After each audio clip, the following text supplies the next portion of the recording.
continuación vamos a hablar de ecosistemas marinos antárticos, con una charla que estará a cargo de la doctora Natalia Venturini. La doctora Venturini viene del área de oceanografía, es docente de Facultad de Ciencias y bueno, para nosotros es un gusto que estuviera con nosotros aquí hoy, donde vamos a hablar de los impactos humanos sobre ecosistemas marinos antárticos, las causas y consecuencias de alcance global. Bueno, muchas gracias, Juan, por la invitación y a la Academia Nacional de Ciencias. Estoy un poco mal de la garganta, pero bueno.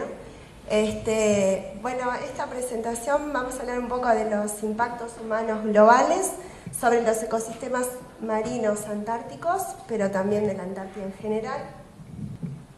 Y después algunos trabajos que se están haciendo y que se han empezado a desarrollar con el apoyo del Instituto Antártico Uruguayo y que prevemos seguir trabajando por lo menos con un horizonte de 4 años hacia adelante.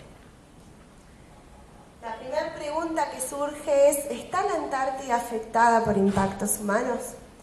Como ustedes saben, es un continente muy remoto, con condiciones extremas, climáticas muy extremas, y con una idea en general de que es un lugar prístino o casi prístino con pocos impactos humanos. Sin embargo, cuando revisando así un poco la historia, en 1974 el capitán James Cook fue el primero a navegar más allá de los 60 grados de latitud sur y cruzar el círculo polar antártico. Palmer descubrió que había un continente abajo del hielo, porque como ustedes saben, a diferencia del Ártico, que es un mar rodeado de continentes, la Antártida es un continente cubierto de hielo y rodeado de agua, ¿verdad? Después, en el 53 se hizo el primer desembarco documentado en el continente antártico. A partir de ahí, la primera expedición que pasó el invierno en la Antártida, y recién en 1911 la expedición del noruego Amundsen llegó al polo sur geográfico. En definitiva, en poco más de 100 años se han visitado casi todos los lugares del continente antártico y las islas o archipiélagos adyacentes, y en ese corto tiempo vamos a ver que hemos dejado mucho más que huellas. ¿Cuáles son los principales impactos humanos en la Antártida? Son varios, muchos de ellos ocurren a escala local, a escala regional y otros a escala global, como vamos a ver. Como habló Erna, uno de los principales impactos es el agujero en la capa de ozono, que nos protege la capa de ozono de la radiación ultravioleta, y sin embargo, estos datos Erna me corregirá si son verdaderos o no, pero la NASA ha estado monitoreando desde el 79 la extensión de esa capa de ese agujero en la capa de ozono, la cual se ve que ha ido en aumento. Además, como estuvo hablando Marcelo también, uno de los impactos globales a los cuales la Antártida no es ajena es el aumento de los niveles de CO2 en la atmósfera, y en consecuencia de ello el calentamiento, pero también, por ejemplo, la acidificación de los océanos. Respecto al calentamiento, como ya mostraron compañeros antes, se ha observado una tendencia histórica en las cuales los niveles de CO2 atmosféricos no pasaron nunca de los 300 partes por millón, pero a partir de 1950 y hasta en Corrientes se pasaron esos niveles históricos, y aún ahora, más actualmente, con medidas directas se ve que esa tendencia al aumento continúa. ¿Qué tiene como consecuencia, además de esos cambios en la atmósfera por sí misma? Es que la atmósfera, además de influenciar la circulación oceánica, como contaba Marcelo hoy, también afecta o modifica la química de los océanos. Entonces podemos ver, muchos trabajos hablan de que la atmósfera y el océano respecto a la concentración de CO2 se encontraban en equilibrio previo a la revolución industrial, pero en las últimas décadas, en el último siglo, se ha visto que el exceso de CO2 en la atmósfera lo que ha producido es que ese CO2 se ha absorbido por el océano, y eso produce la generación de ácido carbónico, de ion bicarbonato y carbonato, lo que se conoce como sistema carbónico-carbonato, que tiene el efecto de amortiguar esas variaciones de pH que ocurren en el agua de mar. Cuando disminuye este pH, lo que ocurre es que el ambiente se torna corrosivo para aquellos organismos marinos que tienen un esqueleto de carbonato de calcio. Por ejemplo, los corales de aguas superficiales y de aguas profundas también, o por ejemplo, en este caso, equinodermos o parientes de las estrellas de mar. Lo que muestran trabajos recientes son tendencias a cambios en el agua de mar, que es ligeramente alcalina, tiene un pH en la superficie del océano de en torno de 8.1, y las proyecciones muestran que si continúan los niveles de emisiones de CO2 atmosférico, el pH va a tender a disminuir aún más. Otra pregunta que surge del efecto del CO2 y del calentamiento global es si le está aumentando o disminuyendo la cobertura de hielo de la Antártida. Y acá hay que separar dos cosas. Por un lado, la capa de hielo terrestre del continente antártico, o sea, el hielo que está arriba del continente en sí. Se ve que la porción oeste del continente y la península antártica presentan tasas de derretimiento de la cobertura de hielo mayor que la porción este del continente.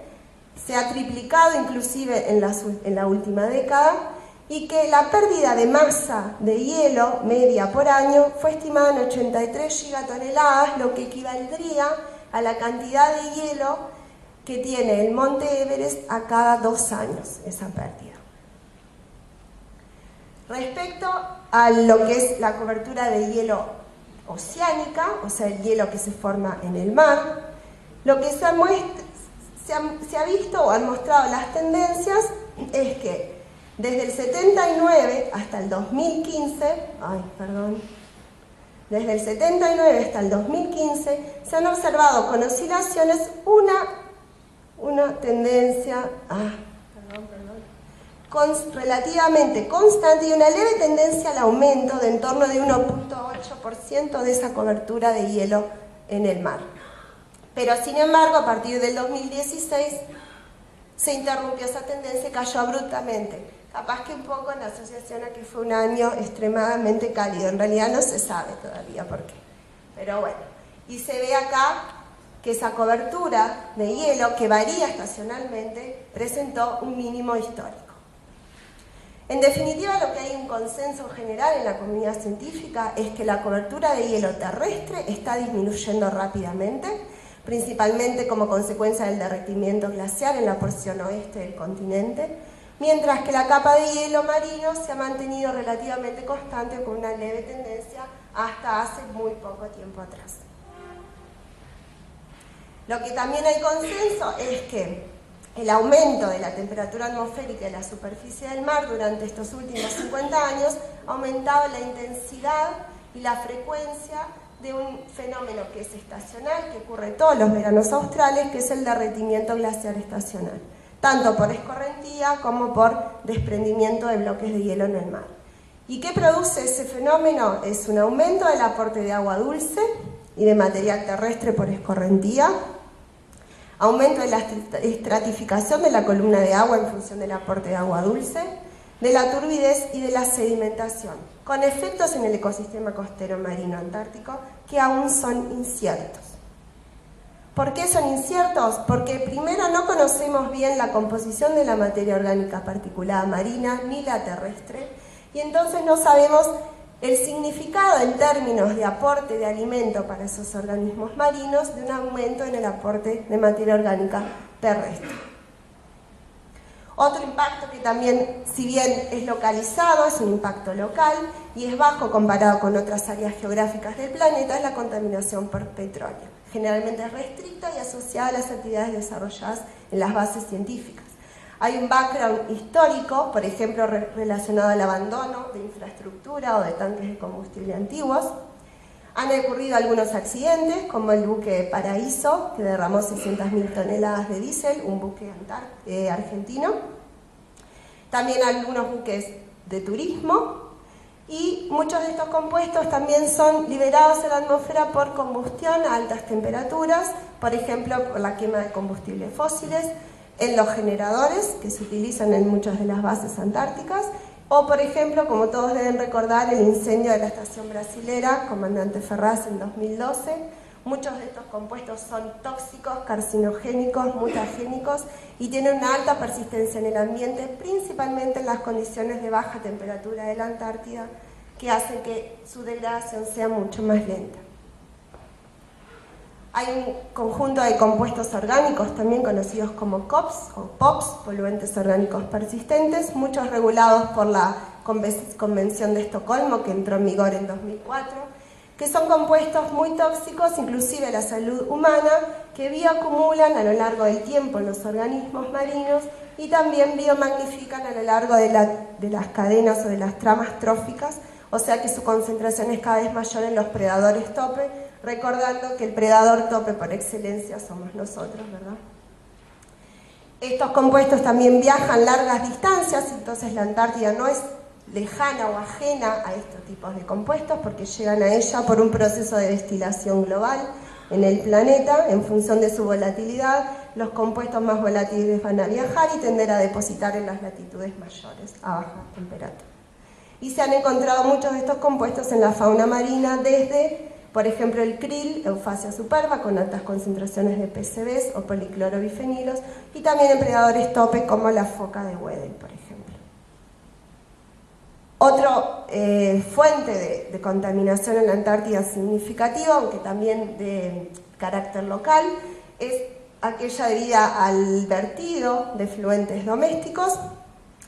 Hay trabajos que muestran que desde 2009 casi todas las estaciones permanentes tienen algún tipo de sistema de tratamiento de estos efluentes, pero en las últimas décadas lo que se ha apostado es a mejorar ese tratamiento con instalaciones y tecnología moderna, por ejemplo, sistemas de saneamiento en las estaciones antárticas, eficientes sistemas de tratamiento con tratamiento secundario, inclusive terciario, y la construcción incluso de emisarios para aumentar la dilución de esos efluentes en el medio marino.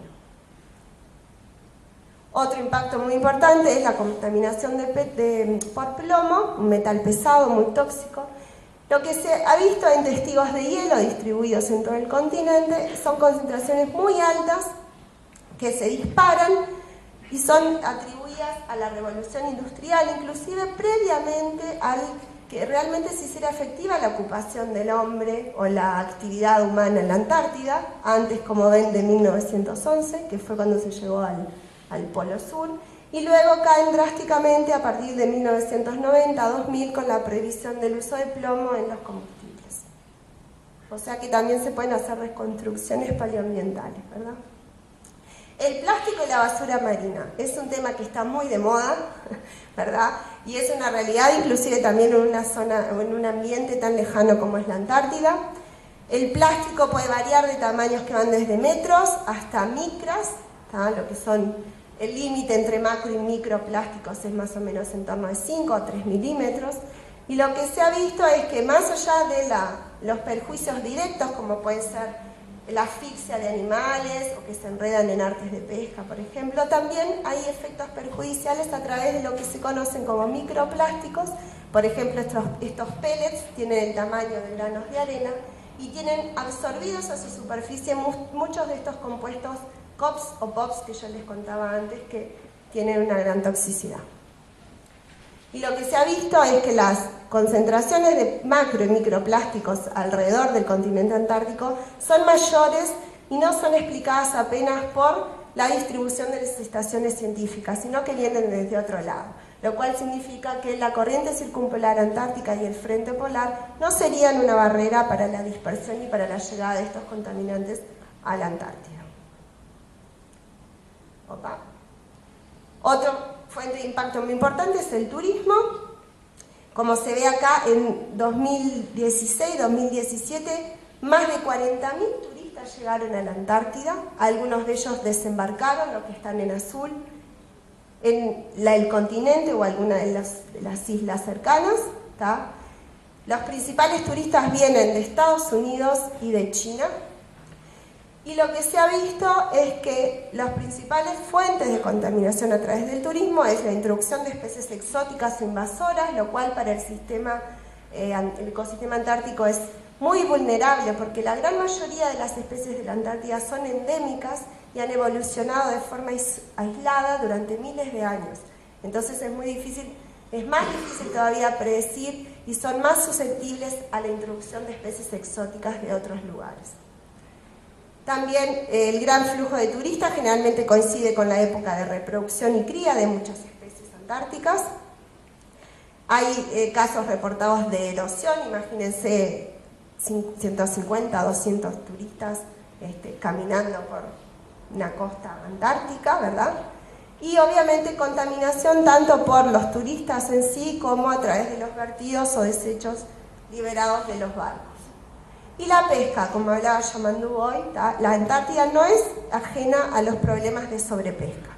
Los dos organismos más carismáticos son el krill, y lo que se ha visto que en 1970 comenzó la explotación pesquera y ya actualmente es 5 veces menor las capturas relacionadas a las que se hacían como máxima captura en 1981. Y obviamente la industria ballenera, que tuvo su auge desde 1909 a 1965. Esta es una foto de la estación ballenera de la isla South Georgia, donde 175.000 ballenas fueron procesadas y se estima que en total más de 1,5 millones de ballenas han sido cazadas en el océano austral. Y como ustedes saben, todavía continúa, ¿no? Entonces, en definitiva, los impactos humanos que ocurren en la Antártida son el resultado de la ocupación humana en el planeta, y esa ocupación humana está ampliamente distribuida. Inclusive la comunidad científica ya está empezando a hablar que hay ciertos, intentaron clasificar los principales impactos más allá con una perspectiva planetaria, y lo que identificaron que por lo menos 3 de ellos, que sería cambio climático, el ciclo del nitrógeno y los flujos biogeoquímicos en general, y la pérdida de biodiversidad, son impactos que ya han sobrepasado los límites planetarios, y eso significa que es una alarma que debemos tener en consideración. El Tratado Antártico es por excelencia la normativa que dice como premisa general que la Antártida es un continente de paz, de cooperación y de investigación científica. Fue firmado en 1961 y creo que tiene 53 miembros actualmente. Dentro del Tratado Antártico está el Protocolo de Madrid, o el Protocolo de Protección Ambiental, que tiene distintos anexos y que en definitiva es una síntesis y el marco regulatorio de los esfuerzos internacionales para la conservación y la sustentabilidad de la Antártida.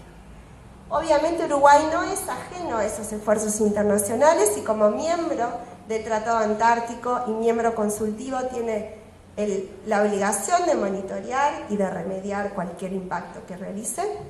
Y bueno, allá por el 2015 se empezó varios proyectos de investigación en realidad, para empezar a hacer un diagnóstico de los efectos de las actividades en la base Artigas. En este trabajo trabajamos con colegas de virología, y lo que se evaluó fue en las cañadas que cruzan la base Artigas, la contaminación fecal a través de moléculas orgánicas indicadoras de contaminación fecal y la presencia de virus entéricos. Y básicamente lo que se observó fue que en esta zona adyacente a la cámara séptica del comedor había niveles altos. ¿Por qué? Porque las personas que van a la base Artigas pasan la mayor parte del tiempo en el comedor.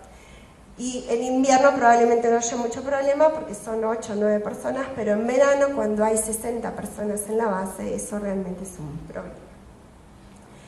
Otro trabajo que se hizo fue analizar la contaminación por hidrocarburos, y se vio que la mayoría de los lugares no presentaban contaminación o contaminación moderada, que los valores encontrados eran similares a los encontrados en otras bases antárticas y restrictos a la zona donde se sube y se baja el bote y al área de servicio, que es la zona donde están los tanques de combustible, los generadores y el incinerador. Lo que se vio en este trabajo, que las concentraciones no son muy diferentes a las observadas en otro lugar, en otras bases antárticas, y además ya se tomaron varias medidas para revertir. Esto es una contaminación histórica, ¿tá? Básicamente. Y se tomaron medidas, por ejemplo, la sustitución de los tanques de combustible antiguos por tanques de combustible nuevos, y después, a la campaña siguiente, cuando nosotros nos fuimos, se hizo por primera vez la descarga de combustible directamente desde el barco hacia los tanques de combustible nuevos, o sea, minimizando las posibles causas de derrames. Bueno, a partir de este año, del año pasado, se empezaron a desarrollar varios proyectos, entre ellos ver la influencia de los aportes terrestres por derretimiento del glaciar Collins hacia el sistema marino costero. ¿Por qué el glaciar Collins? No solo porque está al lado de la base, sino porque es uno de los glaciares que se está retrayendo, no a mayor velocidad, pero hay estudios recientes que indican que si las tendencias climáticas se mantienen, en 300 años podría desaparecer. Acá quería hacer una pausa, quería decir que este año, con ayuda del Instituto Antártico Uruguayo, la coordinación científica y todas las instituciones que son coordinadas a través del instituto para que podamos ir a la Antártida, se pudo hacer en cooperación con la Marina peruana un muestreo oceanográfico en el área cercana al glaciar Collins. Además hay proyectos en curso que están estudiando la basura marina y los residuos plásticos en la isla Rey Jorge, no solamente en tierra, sino también en el mar. Y por ejemplo también el monitoreo del paisaje acústico en la isla Rey Jorge, que es un tema que está empezando a tenerse en consideración, entre muchos otros proyectos que después van a presentar mis compañeros. Entonces, bueno, a modo de conclusión, podemos ver que los ecosistemas antárticos marinos enfrentan impactos humanos que ocurren a escala local, regional y global. Esas causas están ampliamente distribuidas en el planeta y sus consecuencias también tienen un alcance global. Y en definitiva son el resultado de la ocupación humana, del desarrollo de la producción y el consumo masivo, de las sociedades en las que nosotros vivimos, ¿verdad? Y de una idea que se mantuvo durante mucho tiempo de que los océanos tenían una capacidad de dilución infinita, y no sabemos que no es así, ¿verdad? Y también un poco por desconocimiento, no me acuerdo quién fue, Gerardo creo que dijo, realmente es verdad, no solo en el océano austral, sino en todos los océanos, lo que conocemos más allá de los 200 metros de profundidad es poco y nada, y en ese sentido también nuestras capacidades de entender lo que está pasando y de proyectar lo que pueda llegar a pasar en escenarios futuros es muy limitada, o sea que tenemos que realmente intensificar la investigación y la formación de recursos humanos, considerando también que particularmente en la Antártida la actividad científica sostiene la presencia de Uruguay como miembro del sistema de Tratado Antártico. Eso significa que la investigación y la ciencia antártica es políticamente relevante. Permite también la participación de Uruguay en el sistema de Tratado Antártico y ofrece oportunidades excepcionales de cooperación internacional y de formación de investigadores. Realmente pueden sorprenderse de cómo la cooperación es posible y es más fácilmente viable que de repente en otras situaciones o en otros continentes. Y bueno, también en ese sentido es necesario el desarrollo de investigación que contribuya con 3 objetivos diferentes. Obviamente responder preguntas científicas relevantes, como estuvimos viendo en todas las presentaciones anteriores, brindar las bases sólidas para el posicionamiento del país en temas de política internacional. No se olviden que Uruguay actualmente es miembro consultivo del Tratado Antártico y tiene peso en las decisiones, que requieran un sustento científico sólido y mantener la autonomía del país para operar dentro del área del Tratado Antártico. Y bueno, yo soy muy futbolera y a un día de inicio del Mundial de Rusia, hay una frase célebre, entre otras del maestro Tavares, que dice: el camino es la recompensa, ¿verdad? Y bueno, creo que tenemos que caminar en ese sentido. Muchas gracias.